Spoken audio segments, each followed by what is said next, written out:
आज भी जो लोग दिवाली के दिन दीपोदान कहकर के उत्सव मनाने की बात करते हैं, क्या यह धम्म की व्यवस्था को मटियामल करने का षड्यंत्र नहीं है?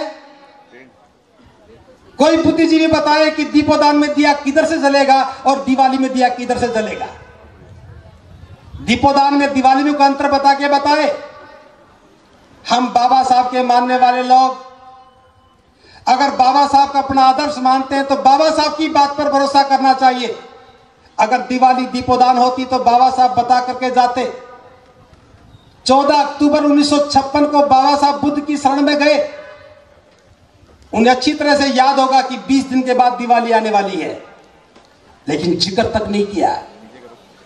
अगर उस समय भूल भी गए होते तो 20 दिन के बाद याद आ जाता, लेकिन बाबा साहब जानते थे कि यह हमारा उत्सव नहीं है, जिक्र करने की आवश्यकता नहीं है। जो हमारा नहीं है उसका जिक्र क्यों करें।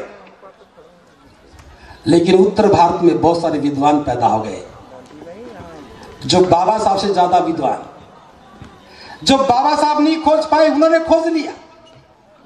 बौद्ध धर्म के किसी भी साहित्य में कार्तिक मास की अमावस्या का जिक्र तक नहीं है, और दिल्ली में बैठे विद्वानों की आंखों के सामने कार्तिक मास की अमावस्या दिखती है, क्योंकि उनकी संतानें, उनकी पुत्र वधुएं, उनकी जीवन संगिनियां इस मोह को नहीं छोड़ पा रही। हो सकता है कि दिवाली के दिए की रोशनी में लक्ष्मी घर में प्रवेश कर जाए। क्या बौद्धों के पास उत्सवों की कमी है?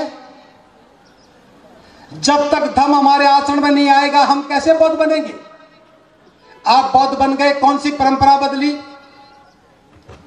अबौद्ध थे तब भी शादी करते थे तो बैंड बजता था, आज भी बज रहा है। अबौद्ध शादी करते थे, घोड़ी पर बैठते थे, आज भी घोड़ी पर बैठे हैं। अबौद्धों की शादी होती थी तो पी करके नाचते हैं, आज भी पी करके नाचते हैं। जहां भी जब भी दावत थी आज भी दावत है, वहां भी दहेज था यहां भी दहेज है। कौन सी परंपरा बदली? बस एक परंपरा बदल दी। जहां पहले पुरोहित आता था लाल कपड़ा कंधे पर टांग करके, आज चीवर पहने हुए पुरोहित आता है। बस फर्क इतना सा हो गया। अगर बौद्ध धर्म को बचाना है तो जन्म से लेकर के मृत्यु तक के सारे संस्कार बौद्ध रीति से